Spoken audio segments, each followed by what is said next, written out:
The Beyond the Fame podcast is sponsored by the historic Ford's Theater in Washington, D.C. Step into 1865. President Lincoln has been shot and the city is in chaos. As the newest deputy to join the ranks, the investigation is in your hands. Join Detective James McDevitt as you retrace the footsteps of the Lincoln assassination through the streets of downtown D.C. Whether you're a history buff, a true crime enthusiast, or just looking for an entertaining way to get your steps in, there's something for everyone in history on foot. For tickets, visit Fords.org.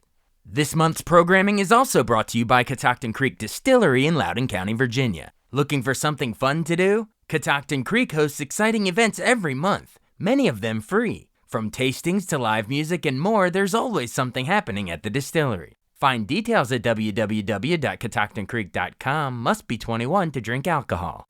And of course, this podcast would not be possible without our longtime sponsor, the Hollywood Casino at Charlestown Races in West Virginia.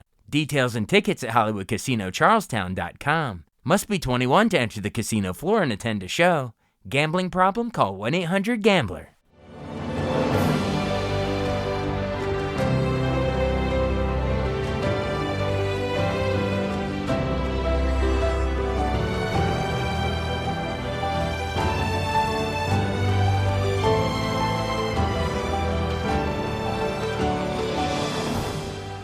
Welcome to the newest episode of Beyond the Fame with Jason Fraley. I'm your host, Jason Fraley, picking the brains of the top artists and entertainers of our time.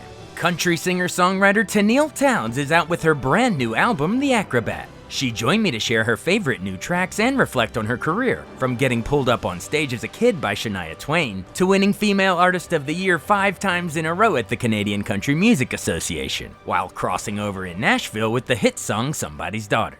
Hey, Tenille Townes. Hey, thank you so much for joining the Beyond the Fame podcast. Thank you so much for having me. How's your day? It's going well. How's yours? It's good, thank you. Glad to be chatting with you. Absolutely. We are talking because your new album, The Acrobat, is out now. People can be streaming it and downloading it and buying it now. Let's dive into that first. You know, I can't wait to go into like the whole rest of your career because you have a ton of fans. But let's focus on what's new first. So you self-produced this one, right? And so meaning like you recorded it, mixed it, produced it all yourself. And is it true you also played all your own instruments? It is true, in fact. That sounds crazy, but yes, I actually made this record sitting in my spare room at my house next to my little dog Sam, and I initially set out to make this record like I was just making some guitar vocals to be able to pick some songs to go into the studio, and I was feeling kind of a little lost and like I needed to just tune out the noise of everything else and get back to the truth underneath. And I got like 3 or 4 songs done and I was like, wait, what if I just made the record like this? So it's kind of like the songs tricked me into this. And I really learned a lot in this process, and it felt kind of like a return to creative autonomy making this. So I'm so excited it's out.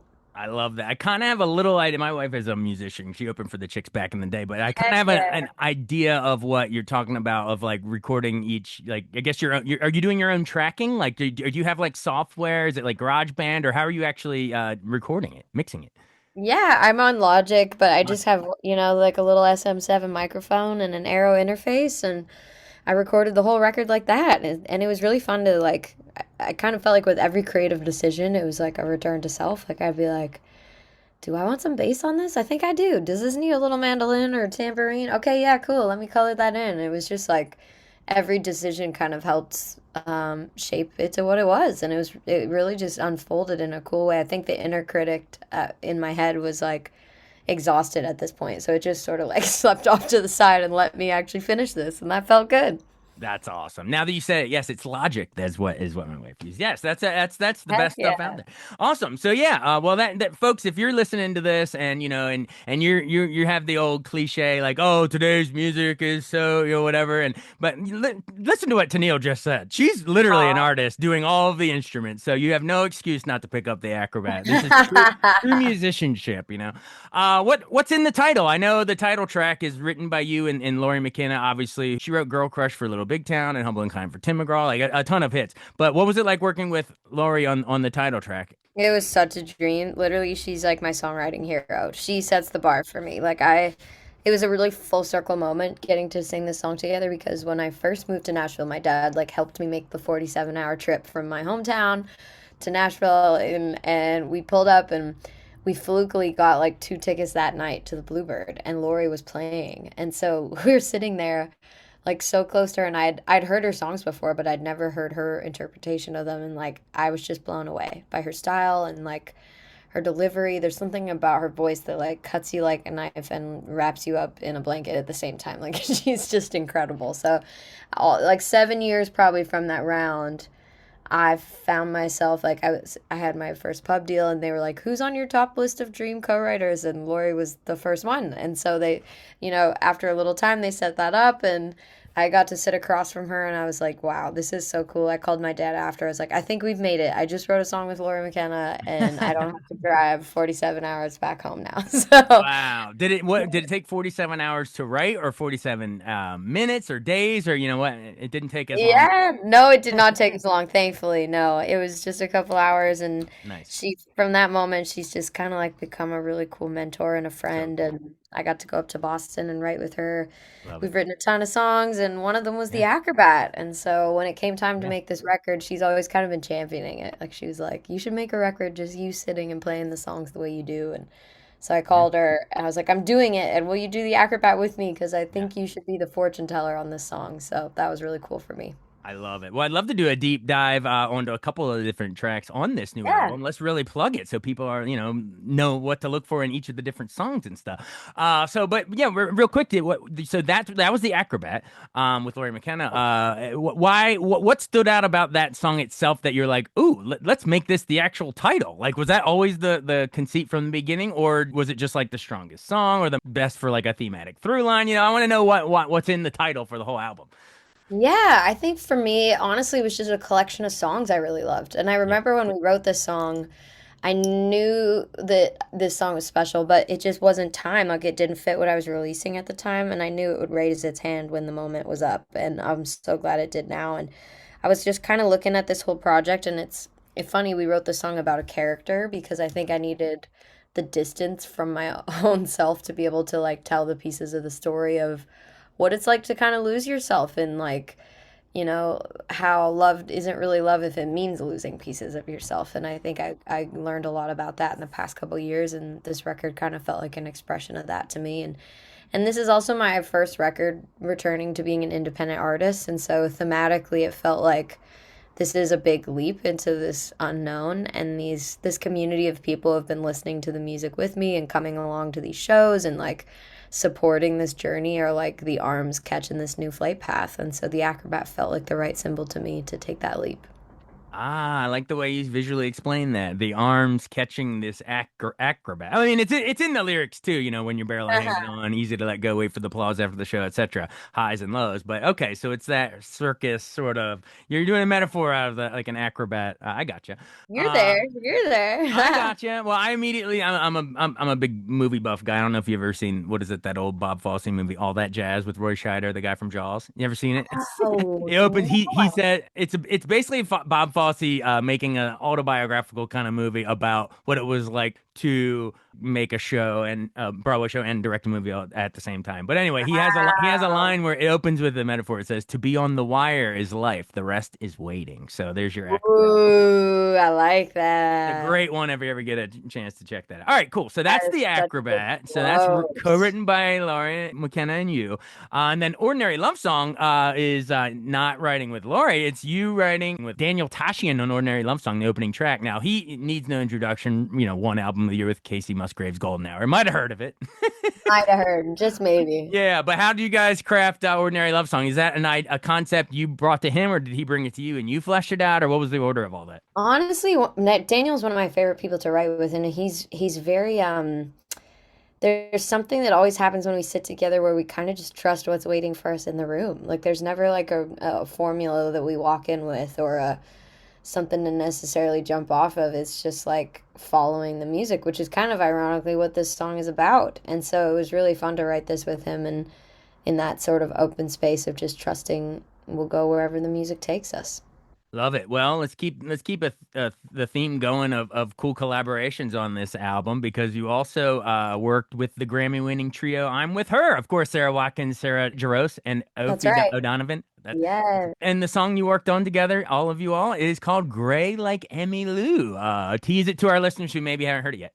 Okay, so this song is actually about a friendship ending, which is they're so hard. And it's like sometimes people come into our lives for certain seasons, and it's really hard to let go of that. And that's something I was wrestling with. And this, I wrote this song with my two friends, Kat Higgins and Jordan Shellhart, and we were that day sort of talking about Emmylou Harris. To me, she is just such an icon and a hero, and like I got to have tea with Emmylou a couple years ago and just ask her some Really? questions and like pick her brain, and it was so cool to watch her smile, and like she just said, I've built the life that I've always wanted. She's like, I have a dog rescue in my backyard and I make music with my friends. And I just thought, wow, what a compass statement. And to me that's like such a pillar of a measure of success, and that's just kind of always been like a North Star idea to me. And so we were talking in the right about Emmylou and that sort of North Star, sort of this hero that she is. And so Jordan kind of laughed and she's like, I have this idea about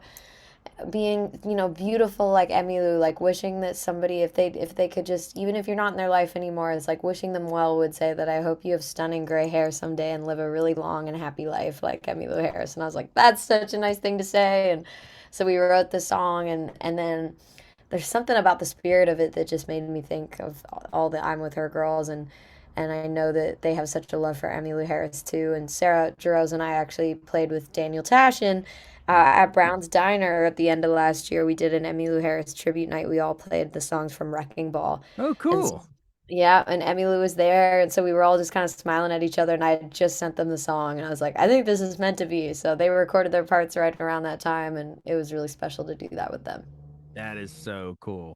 Well, if folks want to check it out, we actually have in our archives. Look at beyondfamepodcast.com or social media or YouTube or whatever, and we spoke with Emmylou Harris for a full half hour. Oh, that's so cool. A I few love years that. ago. Yeah, basically what we're doing kind of with you here, where we did a deep dive in her whole career. So it was really cool. I'm gonna have to go back and find that. That's awesome. Everyone listen back to that.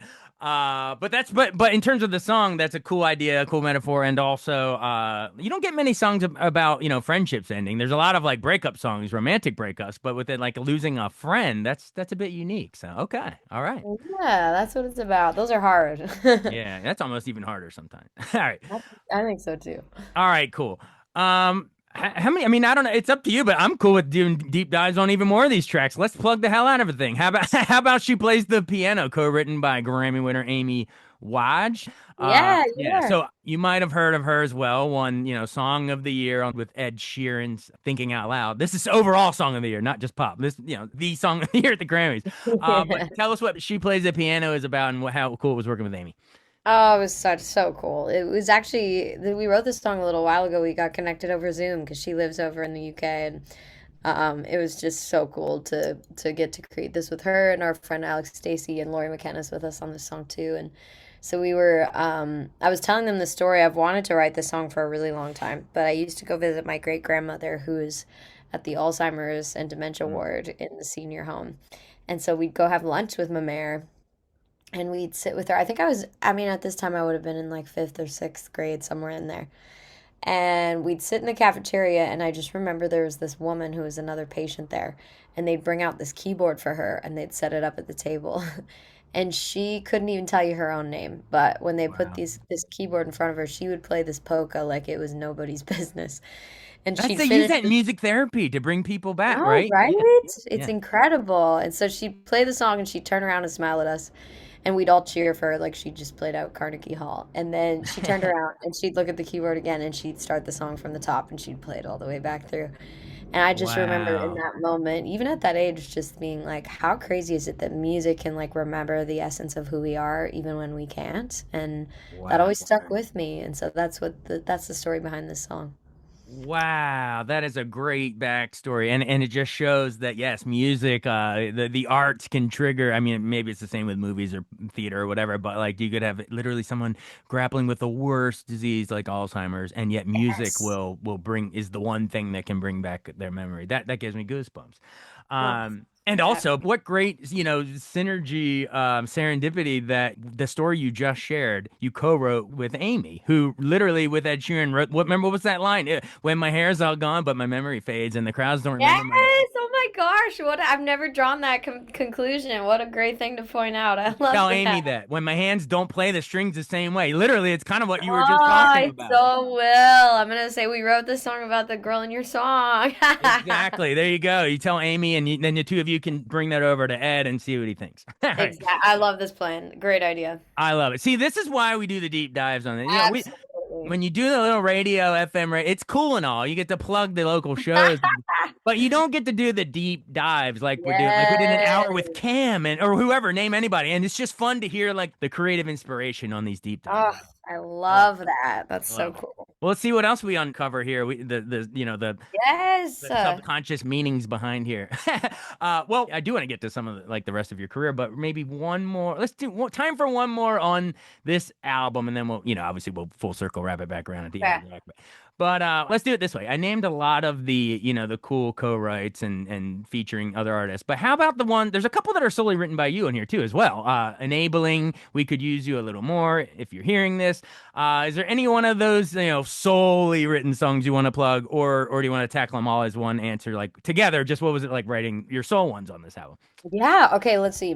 Well, if you're hearing this as like the bonus track on the vinyl edition only, which is really cool to me because it's basically like a letter to the fans who have been supporting this journey with me. Yeah. And it's like telling them everything that went into the whole like process of leaving the label and a messy situationship and like how they're the fuel of this dream for me. And so that's kind of like a love song to them. And then We Could Use a Little More was the last song that I wrote for the album. And I just kind of felt like there was something unfinished about it. And to be honest, I was just really wrestling with the state of the world. Like, Mhm. there's just so much noise going on and so many different headlines and agendas of Yeah. things that try to like polarize our stories into an us and a them. And I just had this like hunger for the love that I know that we're all made of underneath all of that. And I just think Mm, that's so much bigger and what I'm love hungry that. for more of. And so that's kind of, I Yeah. felt like that statement was missing from this project. And so I was really excited that kind of came to be in just in time. And then Enabling is on the opposite side of that. I would say probably the song that started the jumping off point for this record because it was written from the turmoil of a situationship that was just really messy and hard, and someone that I loved coming up to me in like a parking lot attempting an apology, and I just kind of had this out of body moment, zooming out, being like, wait, I was like, it's okay, don't worry about it, and then I had this moment of being like, I think I say that a lot, like I think this is a pattern, like not just Mm. in any kind of relationship that I feel like I need to like look at because I just was losing myself in that. And so that kind of was like a wake up call that definitely helped me dive into some of the themes of this record from the jumping off point. So yeah, that's where those ones came from. Awesome. Yeah. See, I love if it's singer slash songwriter, it's always, and nothing against the folks that are, that most of our favorite songs probably are written by a different person in it. You know what I mean? But, and sung by another person. Absolutely. But to me, it just next levels you. And if it's singer slash songwriter, I don't know. I always just hold you all in higher regard. Like you become like a Carole King or a Joni Mitchell. You know what I mean? Like you write Oh, your come own stuff. on. Yeah. That just means the whole freaking world. I admire that about a lot of those singer-songwriters Yeah. that it's like you can just tell it was just something on their heart that they had to get out. Like there's not Right. like an agenda about some of those songs, and Right. that to me is always like Right. I don't know, part of the process. So thanks for caring about that. It's not manufactured by Yeah. a team, a board in a room. It comes from the heart. Even like the biggest stars in the world, like Taylor Swift, like love her or hate her. I think my wife's a huge Swiftie, and so I am by nature as Amazing. well. All the way Heck back to yes. if you think Tim McGraw, I go all the way back to that stuff, country Yes. Me stuff. too. But Me too. my point is even if you love her or hate her, you have to acknowledge she writes her own stuff for the most part. So that's what I mean. Like Oh, that's an artist. yes. That's an And a artist. bunch of those songs are solo rights, which is incredible. Yeah, she's really something. Absolutely. Well, but this isn't Taylor's podcast. Maybe one day. This is the Neil Townes podcast, and to round out that we could use a little more songs like we could use a little more because I'm Oh. with you. There's so many songs out there, especially in this genre of country that we love, but that would not maybe say something like "Love Wouldn't Pick a Gun," which I agree with, or that don't discriminate the pain. Like I'm kind of with you. With love doesn't draw a line or divide. We got to rise above this. They're trying to stir up stuff left and right. It's really up and down, probably. But anyway. Yeah, I think so too. I think that we all get in our own way so much, and And there's just so much fear and Yeah. scarcity that makes us do crazy things. And like, I gotta Yeah. constantly remind myself of the fact that we're all standing on a really beautiful common ground if we see it that way. And that's kind of Yeah. where I wanted this song to come from. Absolutely. There aren't the lines, there's no divides and there's no borders. And that's my segue to your origin story because you're right over the border. The whatever 47-hour drive to Nashville. You were Yeah. born in Alberta, Canada in 1994. Real quick, were you named after Captain and Tennille? You know, the Level Keep Us Together 70s duo? I constantly like people would be like, "Do you know the captain of the team?" I'm like, Yeah. "I'm still looking for the captain," but yes. But no, I was not. It was like my parents, I guess, heard this name from a friend of theirs, and that ended up having three boys, and so they stole it. That's the story I know. It's pretty cool. You know, you don't hear it very often. You know what I mean? So that's Yeah, cool. well, thanks. I mean, I don't mind it. It's stuck. Absolutely. It's catchy. And it's got you got the alliteration, Tenille Townes. It's great. All right, cool. Well, more importantly than your actual namesake, I want any memories of growing up. I know you grew up in a town called, was it Grand Prairie? So yeah, I'm sure Yes. most people are like, was it like Little House on the Prairie? Yep, I grew up in an area that had a lot of wide open sky, and it was just kind of like room to be whatever you wanted to be, and a really great community that supported one another. I mean, we had our moments of chaos that's all inspires in that as well, but for the most part, everybody really had each other's backs, and that was something pretty cool to grow up Yeah. watching. Do you know that you just indirectly quoted, you basically kind of paraphrased Dixie Chicks or the Chicks, sorry. You Yeah, lots of said wide I open had wide open spaces. skies, not spaces, and you said room to Yeah. do whatever you want or room to make a big mistake. Yeah, exactly. That's what Grand Prairie feels like Absolutely. that Dixie Chick song for sure. Absolutely. Grand Prairie. Oh, and instead of the band Prairie, it could be the Grand Prairie. Anyway, but how was it growing up? What Yeah. music did you listen to, either Canadian country or American country? I want to know like sort of what got you bit by the bug. You know what's funny is like I never knew the difference between Canadian or not with Sure. music. It was just like honestly whoever was driving the car controlling the stereo that Right. I was the kid in the back seat singing along to whatever that was. And but my parents listened to a bunch of different things. With my mom it was almost exclusively female powerhouse voices like Celine and Shania Twain, Mm, and with my dad it was a little yeah. more rock and roll like Fleetwood Mac or Yeah. U2. Yeah. And with my grandparents, which I spent a lot of time growing up with them too, we'd go on summer road trips in their little motorhome and flip through cassettes of Elvis and Dolly Parton. And I really feel like Dolly's writing was like such a staple in my understanding of what makes a great song and ability to really like tell a story with furniture and all those things were kind of part of my influence for sure. Wow, tell a story with furniture. Yes, Dolly's one of the greatest songwriters of all time. Everyone knows the persona and the voice and all that, but then the hits, but it's the songwriting that makes It her. I mean, is I absolutely don't want to say underrated. She's rated, but you know what I mean. Like, remember the song that she writes those songs too. Like, I feel like I'm crazy. harping on that a lot this interview, but singer songwriters is what it's all about. Absolutely agree. You made a good point that you on the radio, and it's just what we're talking about with music and everything. There's no borders. A song comes on, and you're like, oh, Shania Twain or Celine Dion, and they were huge down here in the States, but they're Canadian, or at least Yeah. part Canadian. Yeah. So that's great. Well, that's a good segue because didn't Shania Twain during her Up tour, the big tour, obviously the biggest act out there at that time, didn't she pull you up on stage at age 9? She did. Yep, I was one of those crazy kids that I mean Shania was just such an inspiration for me and especially being from a small town in Canada, I was Yeah. like if she can do it then look out, you know? And Nice. so I got tickets for Christmas to go to her concert and my family and I, there were a bunch of us that got to go, and we made my mom glue gunned me a costume just before we left. It was like a 5 hour drive to the concert, and so she glue gunned me this costume to look like the Miami concert DVD I'd watched 5 million times. Whoa. And I made a little poster. I was just having the best day of my life hearing her sing all these songs and watching her up there.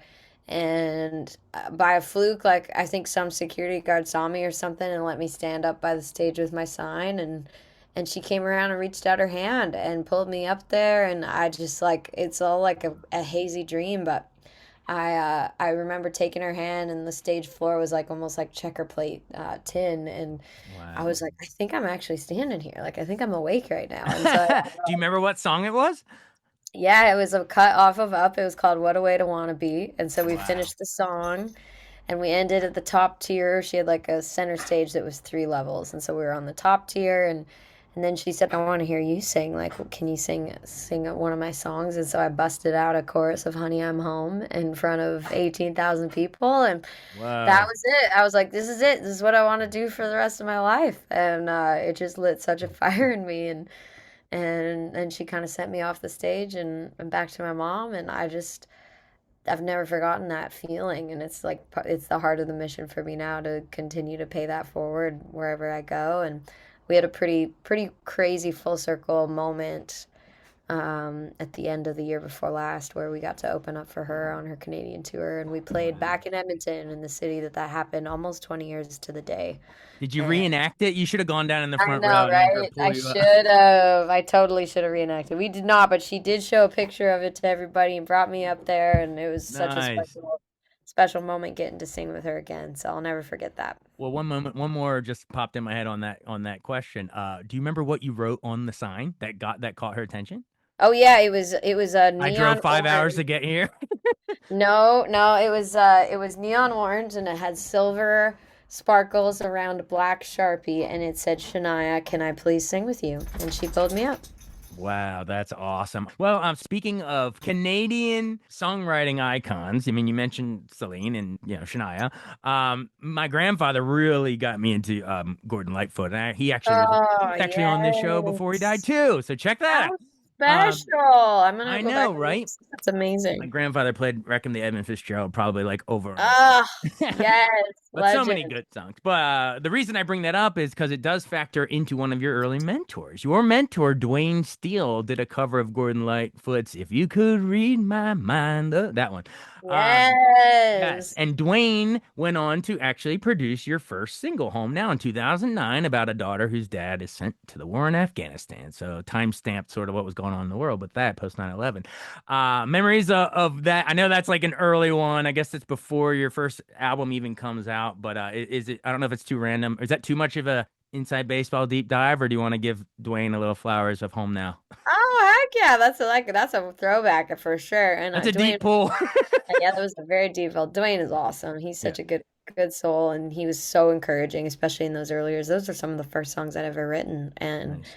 he was just like so gracious about letting me just keep the heart of the songs intact and helping me like make them sound good, and I absolutely appreciated him believing in things from the beginning. So he's still a dear friend, and yeah, those were good times. So I wrote that song in ninth grade, based on a political cartoon that we were studying in school about what was going on over there. And I came Wow, home from school and wrote about it. And that's kind of always been my recipe. Is I'm much better at explaining how I feel about something through a song than I am like having a conversation about it. And absolutely.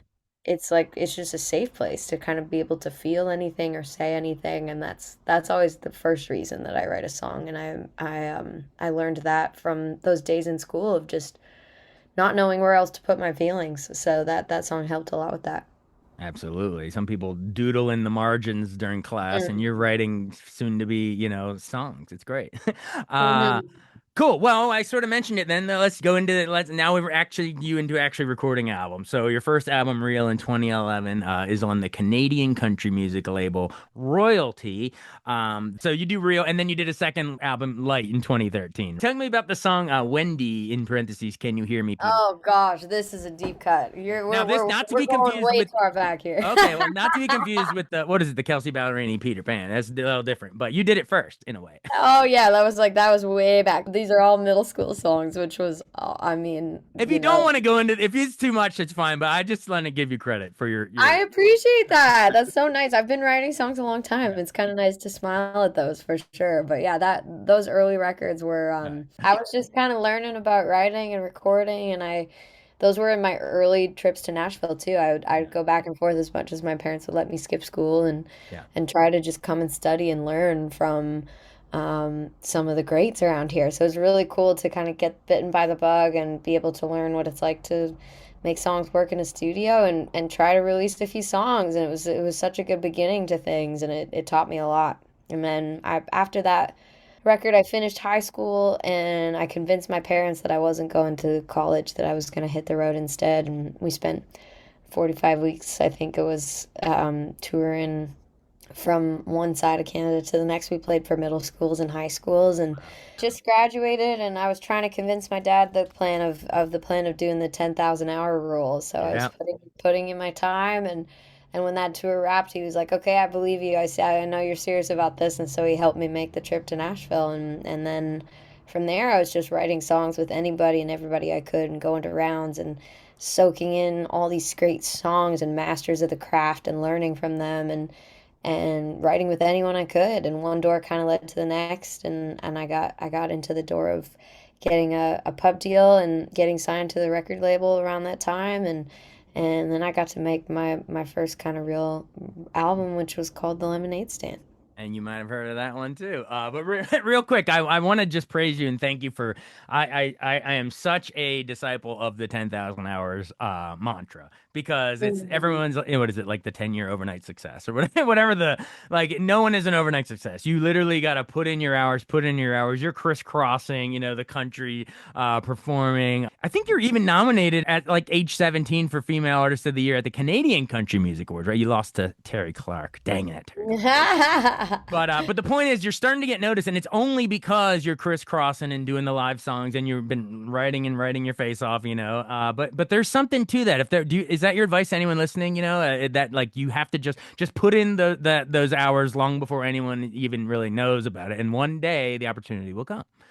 Yeah, I think it's a lot of that. I think it is putting in your time and really honing in on your craft. And so much of what happens, I think, in this world now, which is very different from when I started releasing music, was like um, a lot of that happens in front of people because we're posting about it or you're Right. sharing it. It's And very there was a public now. lot of, Yeah, you're right. yeah, I do think there's a lot of value to wood shedding, like to just Yeah. putting in your time playing in your local, open mics and like getting out and just putting in those hours to kind of hone your craft. And I really enjoyed the process of learning through all that. And it's also just like keeping the love for it at the front. It didn't seem like 10,000 hours at the time because I was just having so much fun traveling around playing music and working on it, and it keeping the love for it in front of everything else, I think, is kind of the main deal of the recipe.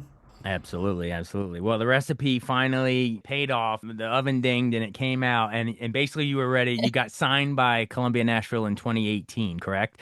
That's right. And that's so technically your third album if you count those two early ones, but more or less your first big breakthrough, like real big album, was the Lemonade Stand in 2020. Obviously, the title it comes from it's in your big hit, Somebody's Daughter, right? The idea of looking at a homeless person on the side of the road. He said that could have been someone's daughter, and she was once using a lemonade stand, and so you named the album after that. But where did the idea come to you? Were you actually riding in the car and saw someone with the cardboard inside on the side of the road, or where did it come to you? I was, yeah.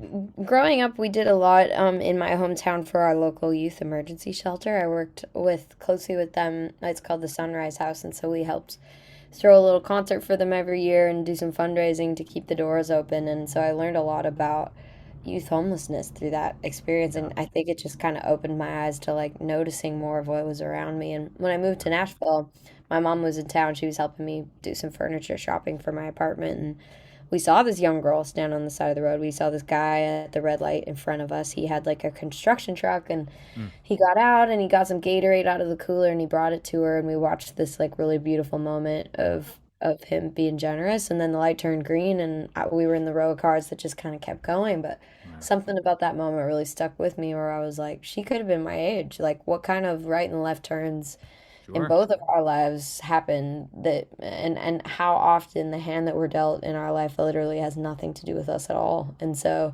I thought a lot about that, and I think that's kind of the whole thing of when I don't know how to process or understand something, like being able to write about it is really helpful for me. So I wrote this song with Barry Dean and Luke Laird, and I walked up the stairs. It was the first time we'd all written together, and Luke had this kind of loop started in exactly the same key as of the couple lines I'd been messing with, and one of them talked about 18th Street in the verse, and Barry Dean had this newspaper article in his little briefcase talking about homelessness and how it coordinates with different Mm. street names. like 18th, all of those things. Like there were a lot of arrows kind of pointing. We were like, I think we're supposed to write this song I today. think it's So meant to be recorded. Yeah. yeah, so I'm really Wow. glad that got to be the first single to kind of introduce things through the major label deal. That was really cool that they let me run with that song.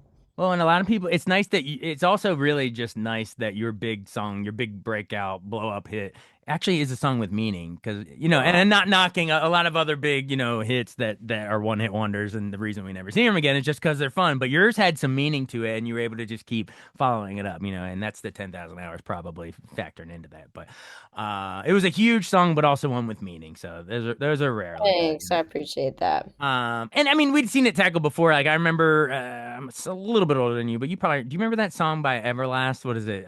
We've all seen the man at the liquor store begging for his change. What it's like, anyway. Oh yeah, that's Kind of like right. that. Or there was even a country one, Tommy Shane Steiner. What if she's an angel sent? Anyway, uh, Dang, look sent at you here from go. heaven, or just climbed out of a cottonwood tree. Craig Moore. There's a bunch, but anyway, it's you did a cool new take on a timeless theme.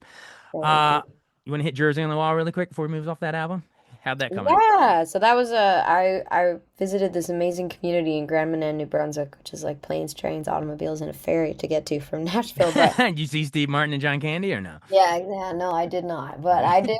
I got to this tiny island, and there was just something really special about these people, and they really had each other's backs in a special way. And I learned about this car accident that had been there a few months prior with five kids in the car from the high school, and one of which who was, taken in this fluke wreck. And I stayed in touch with them, and I got to go back the following spring for their high school graduation and surprise the kids. It was like the whole town piled in, only 20 kids graduating, and Danielle's parents got up on stage and gave their daughter's honorarium scholarship to Zoe, who was a couple years younger and who was also Mhm. in the car. And there was just like not a dry eye. And they had her jersey hanging in memory. And I looked at it and thought about those questions I have for God and how I think it's okay to have those, that there's like healing in just the conversation itself. And shortly after that, one of my best friends lost her little brother, and it just kind of put me in the place of spinning in more and more of Mm. those questions. And so that's where picking up the guitar and writing about it kind of came to be again. But yeah, this was based on a true jersey that I saw hanging on a school gymnasium wall. Wow, wow. It's good stuff. All right. Well, we're almost caught up to the present here. So I'll move a little more quicker, but I guess around this time, either 2019, 2020, somewhere in there, weren't you part of that big group cover of Elvin Bishop's Fooled Around and Fell in Love? Great song. Who was it? You, Miranda Yes. Lambert, Maren Morris, Ashley McBride, Elle King, and Kaylee Hammock, right? Yes, it Yeah, was. so And nominated for a CMA award, and you won the ACM award for Vocal Event of the Year. What was it like rehearsing it and workshopping it with those five or six artists? oh, it was a dream. Miranda is incredible, and she graciously brought us all out on this tour. It was her uh, pink guitar, pink bars and guitars. Wow, I'm There blanking you on the go. name. But it was like such a dream to get to be out there with those girls and just to like learn from Miranda. She is Yeah. a true master of the craft and just an incredibly generous spirit who is always lifting up women in the best way. And I was just honored to see that firsthand. She took the best care of me out there. She was the first person to ever bring me out on the road. Yeah. And so this was the second tour I got to do with her, and she was kind of celebrating that moment of all of us traveling around together by singing this song. And so we got to go in and just hearing all those voices come through the headphones. I was like, this is crazy. So it was such a dream to be a part of that.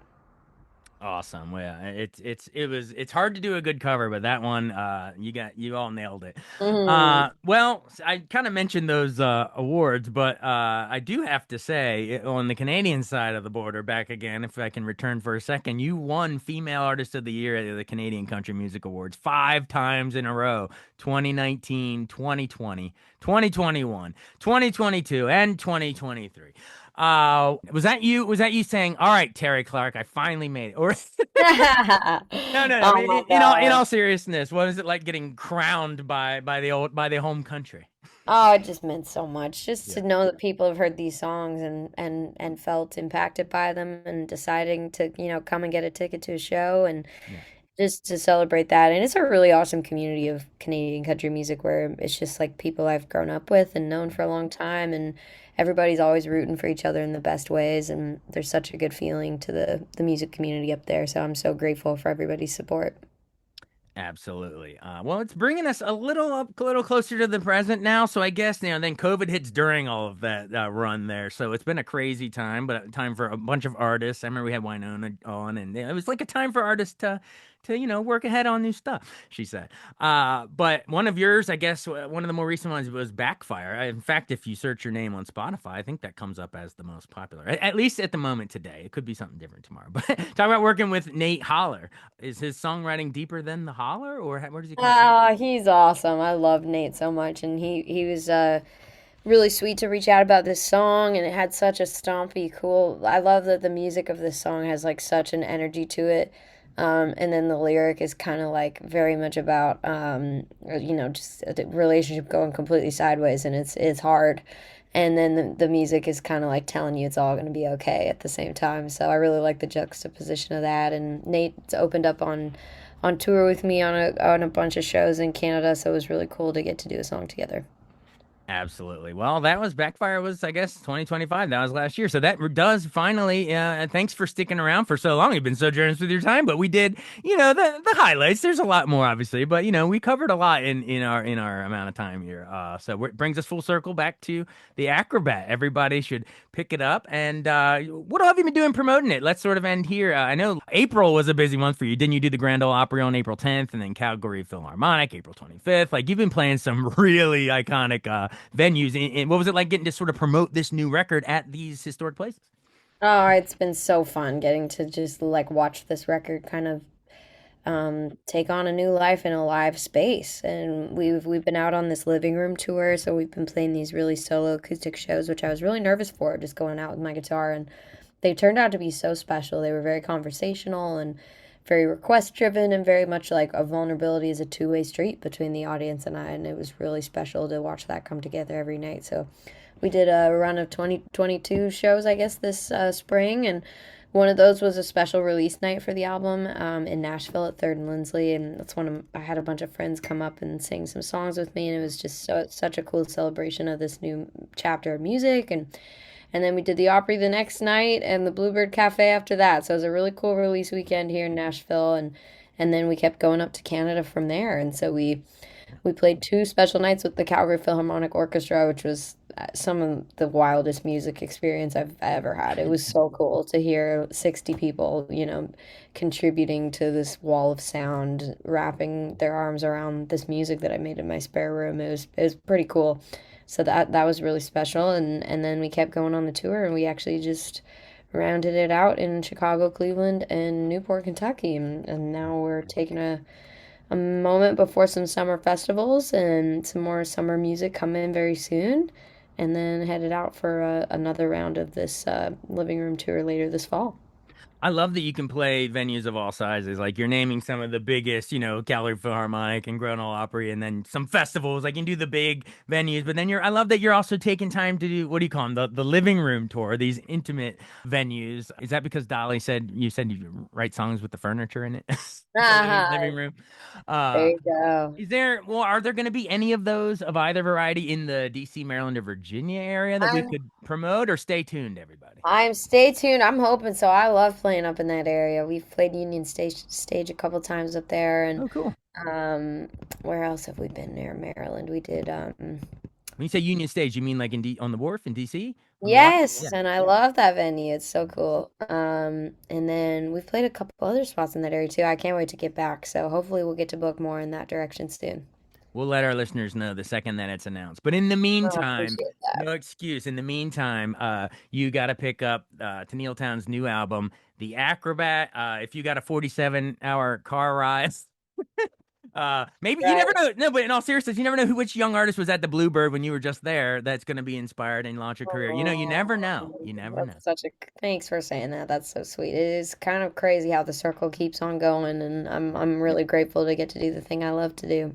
Final question: have you ever pulled anyone up on the stage like Shania does? Yeah. Yes, I try to do it all the time. There are lots of, especially young girls in at the Canadian shows who come, and they know exactly what they're doing. They make a sign just like mine, and it's like the craziest thing to get to bring them up and keep that circle going. So it makes my heart want to explode every time. I love it so much. I love it. Well, keep pulling them up on the stage, and maybe one day they will be on some interview like this one, or maybe this exact podcast, and they'll Exactly. credit you for launching them, 20 years from now. Aw, That's great. that's Well, all I right. appreciate you you didn't have to spend the whole hour with us. I really, really appreciate it. You as well, and thanks so much for having me and for lifting up the stories behind the music. I really appreciate you caring about it all. Absolutely, absolutely. That's what we try to do here on Beyond the Fame. Hey, thank you so much for joining us. I really, really appreciate such a deep dive, not only into the new album, but like your whole career. Like I think this is going to inspire a lot Yeah. of people. I appreciate Well, it. I appreciate you. Thank you so much for telling the stories of these songs and for spending some time to get to know each other. It was really great chatting with you. Sounds good. Talk to you later. Have a good one. Thank you.